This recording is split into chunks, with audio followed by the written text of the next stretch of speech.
Booga booga, me Latvian. This video about Latvia. Let's watch it. Also, thanks for 500 subs even though I don't upload. Today we're traveling back to the Baltics and to the last of the three brothers, Latvia. Three now, brothers. Let's be fair, this country does not make the headlines often. Oh but no. we're about to change that, as Latvia is just packed with rich history, culture. Wow. Why did they have horns? Did they have horns? I don't remember them having horns. I mean, yeah, obviously I learned a lot about Latvian history in school, so there's that. Culture, and I mean, yeah, I guess some females are tall. Yeah, usually in school I was one of the shortest. A lot of my classmates were taller. Apparently it's the even in university they're taller.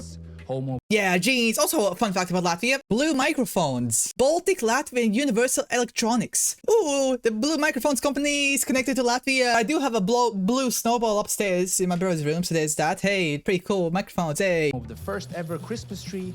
Okay, I think I've heard of that. Birthplace of pretty much every single fashion model well, in the world. I don't know about every, but you can choose to yeah, spend there might be a lot. jail. Yeah, I've actually been there. I was there with my class, 7th, 8th grade, maybe, something like that. We just visited and looked at all the stuff that was there. Didn't really stay there for a night or whatever. Looked around, basically. And someone was explaining a thing. Now let's not wait anymore. It's time to unravel everything. I mean, this is a long intro. Latvia. Why was the intro so long? Okay, well, this actually takes some. So, first order of business. Yes. Where can you find this underrated and over-interestingly country? Overly interesting. It's nestled in northeastern Europe, right in the middle of their two Okay, I don't like how there's a bit of glitchiness. Estonia, Lithuania, also Russia, Belarus. They border both Russia and Belarus. Okay, well, why are you so slow? On the other side of the Baltic Sea, Are people usually this slow? As a constant reminder that Latvia probably never will beat them in the game of ice hockey. Darn you. You know, this is funny if you like ice hockey and are not Latvian. Actually, I mean, Latvians go crazy about ice hockey. I am Latvian, but I don't actually go that crazy about ice hockey. I don't watch sports. Ice hockey isn't about fun in Latvia. It's more of a national passion. And also, as every Swede has already forgotten about the loss in the quarterfinals at the World Cup of 2023. Latvia is a fairly small country with about 64,000 square kilometers of landmass, which as a comparison is about half the size of the US state of Georgia. And with that size, America's just Latvia huge. ranks in at the 125th spot in the world in terms of not even the 100th. The population number also places Latvia on the lower side of the world list. Oh man. With roughly 1.9 million we need people, more people. This country has about the depopulation. The US state population. And to give even more perspective to it, that's less than the population of the city of Houston, Texas. Houston is just huge, okay? USA is just huge. Well, America, come on. My girlfriend once told me, size isn't everything. And as with most nations with a bit lower population, most of that population lives in one of a few major cities. And in Latvia's case, Riga, which is the nation's capital, is home to all... It's not Riga, it's Riga. The I is like E, Riga. Almost half of the entire population. Is it? I mean, it depends on how you define the borders of Riga. Like, some parts show around 600,000, other parts show 800,000, so I don't know. I feel like it's more like a third instead of half. It's not half if you combine it with the surrounding cities or whatever. Coast of the Gulf suburbs, of Riga, yeah, maybe. It's around 300 square kilometers in size, and it's a beautiful place with a lot. I mean, of I live in buildings Ventspils, so there's that. In also fact, one of the major Old Town cities. Is a UNESCO World Heritage Site, which basically means that it's a place of outstanding universal value. That's Riga. I've been there. I mean, all that happened before COVID, so I don't remember much. And the city was also named the European Capital of Culture back in 2014.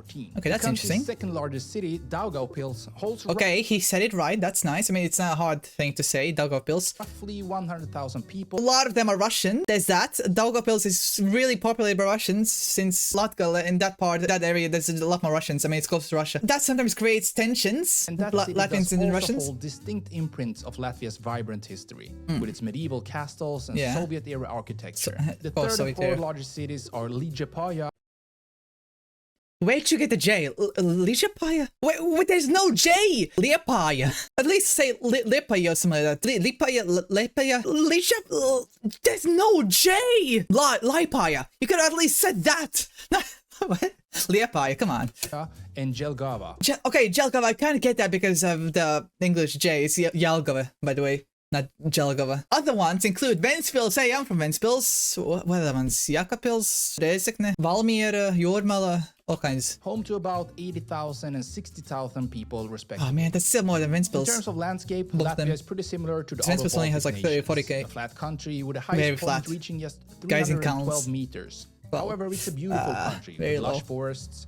Geising counts. Counts means mountain. Latvia does not have mountains. Mountain counts as 500 meters above sea level. There are no mountains in Latvia. 3,000 lakes and 12,000 rivers. The longest and most famous one, the Daugava River, stretches over 1,000 kilometers. It's not Daugava, it's Daugava. And travels from Russia. Also, there is also Gauja, Vanta. Do I actually remember any more rivers?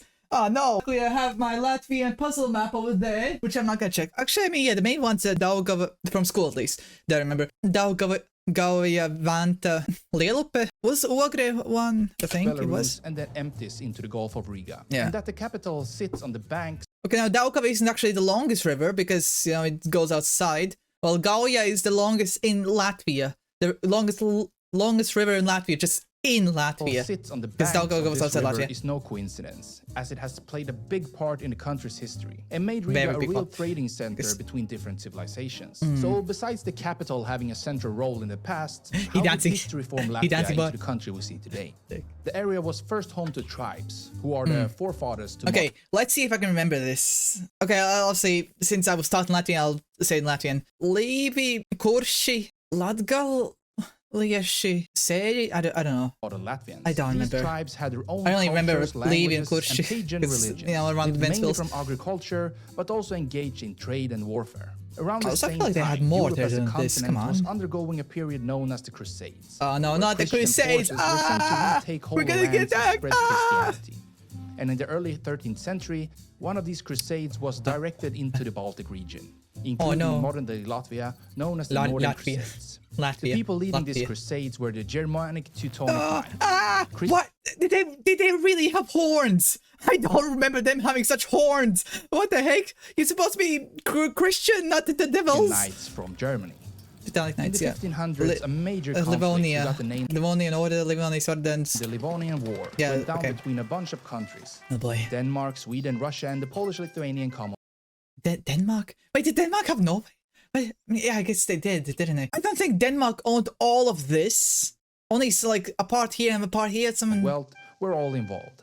Oh no, not all. About taking control of the strategic area where present-day Latvia and Estonia is. The land eventually split between the Polish-Lithuanian Commonwealth. Polish-Lithuania explained this? I don't remember this being a thing. Also, hey, Kursum Zemgals Hercogis, where are you? Sweden, with the Poles controlling Riga. Then, during the Polish-Swedish War in the start of the 1600s, the city of Riga came under Sweden's control as they expanded their territory. Why did Sweden have these spots? A major power in Europe. Riga, who was one of the largest and most prosperous cities in the entire region, so the capture of it was a significant military achievement. In the 1700s, another major war happened. Oh, no, not the 1700s.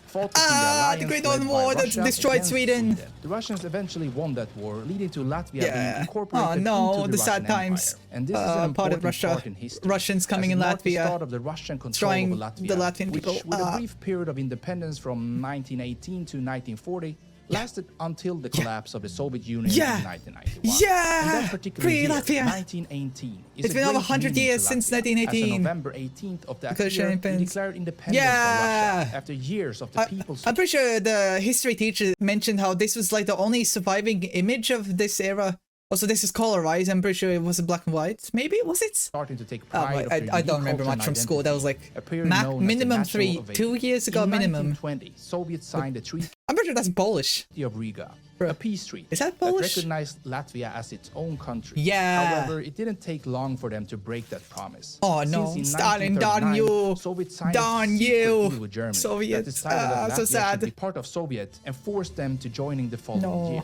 During World War II, Interesting how he didn't mention Karl Solomons, who basically became like an authoritarian figure, like dictators. They were presidents of Latvia before, but then he took rule for like starting from 1934 or 36, some of that, until 1939 when Soviets started. That decided that Latvia should be part of Soviet and forced them to joining the following year.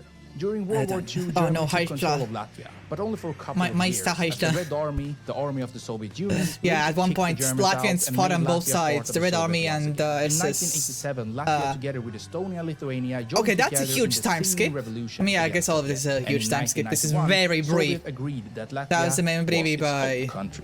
In 1993, Latvia had its first election, where people could vote for their leaders after And another Ulmanis won. And they also made Was it Gustav Ulmanis, I country, think? a constitution. In 2004, Latvia joined both NATO and Was the it 2004, not European Union. 2003? And in 2014, Why do I think it was 2003? I don't remember. they started using the euro. Euro.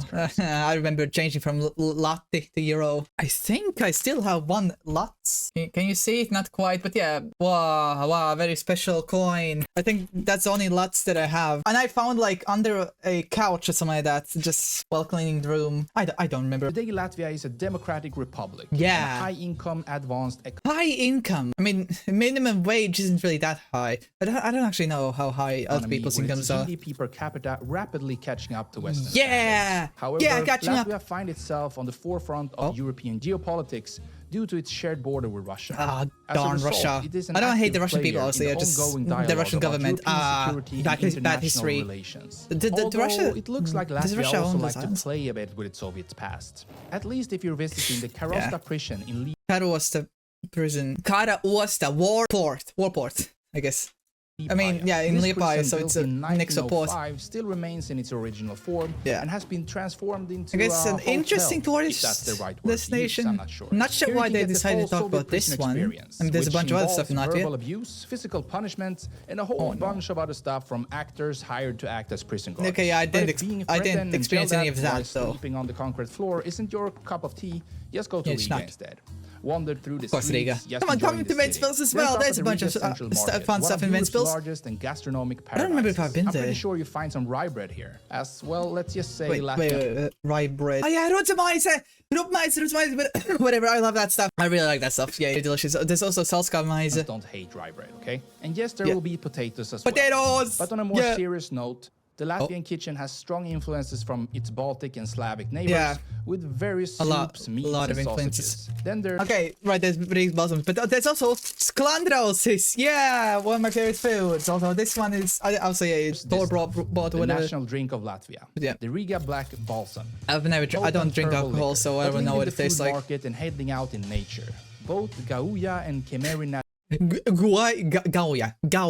Gauja national parks offer some amazing sights. Yeah, I don't like going outside. Ventas Rumba. Ventas Rumba in Kuldiga. I've been there a bunch of times. A spectacular waterfall that's actually the widest cool, in Europe, I guess. with its around 100 the widest waterfall in Europe. 2 meters in height. But the waterfall can actually reach about twice that width during floods. And if you're looking for beaches, check out the city of Jurmala, which offers some... Jurmala, right, yep. Of course, the J is Jurmala. Ones, and a vibrant nightlife as well. I think I've only been there like twice. While you're twice. out seeing all these places, don't be afraid if you come across a giant supermodel. Have I? Maybe like passing by, but I don't remember. First of all, Latvia has one of the highest proportions of women to men in the world. Meaning there are more ladies. Yeah, because of bad history with the Soviets, but with the deportation, with the wars, all that stuff really killed a lot of men. Then gentlemen. Very sad. They also have the tallest women in Europe, with the average. Did we have tallest or second tallest? Tallest women were Latvia, while tallest men were Netherlands. Some of that, maybe. I don't remember. Sitting at 170 centimeters or 5'7". Tallest women in Europe, with the average sitting at 170 centimeters. 170. Okay, I thought you said 177. 170. I'm in the range between 172 to 175. I don't actually know which one. Depends on which ruler is used or whatever. Meters or 5'7". How many of you watching are taller than this? So a lot of girls. They're tall. Yeah. Maybe there's not a big of a surprise that you find more high fashion models in Latvia than in most other countries when looking per capita. Now here's something you probably didn't expect to read. Jeans were invented here. At least sort of. A Riga-born man named Jacob W. Davis, who moved to Reno, Nevada in 1854, created the first ever pair of jeans. He later approached a guy named Levi Strauss, sounds familiar, which was his fabric supplier for financial backing. And I think we all know how Levi's done after that. Yeah, so jeans very remarkable popular. Stuff happening in this country. Didn't I say we were going to put Latvia in the headlines? And by the way, you know this thing called Christmas tree? Yeah. Latvians claim that the first ever decorated Christmas tree in public happened in Latvia in the year 1510 in Riga. What do you think about this one? And lastly, let's not forget about the flag. The Latvian flag is one of the oldest in the world. The legend of the Baltic flag. That date back to the 13th century. Its carmine red and white stripes symbolizes the Latvian people's willingness to fight for their freedom. One legend even suggests that the flag's design was inspired by the wounded Latvian leader wrapped in a white sheet. The sheet was stained by his blood, but remained white in the center. The blood-stained cloth was then used as a flag in battle, where the soldiers emerged as winners. So you started watching this thinking, what is Latvia? Where is this place on the map? And what can they even do except playing ice hockey? Use Google, come on. Now you finished the video learning that they can't play ice hockey and that the country is playing ice hockey. And now you finished the video learning that they can't play ice. Are you saying we can or we can't? Because I can't tell which word you're using. And that the country is just an amazing place with so much history, culture, and so much history, which you covered only a tiny bit of. Places to see. I guess if you haven't been to Latvia yet. I'll flip. Well, okay, this castle, was it in Ogre or Cesis? I want to say it's in Cesis castle or something like that. I definitely recommend you to go. What's it called? I had a great time. I've seen that castle. I want you to I've definitely seen that castle, but I don't remember where it was from, and I'm too lazy to check it out. Fun reaction. Wow, what the heck? I'm Latvian. Okay, so hope you enjoyed that weird reaction. I mean, I like geography a lot. Literally have a bunch of flags over there, one of which is Latvian over there next to the globe, no, the Polish globe. So yeah, if you want me to do more geography stuff, comment. Also like the video, subscribe, the notification bell. Wow, explosion!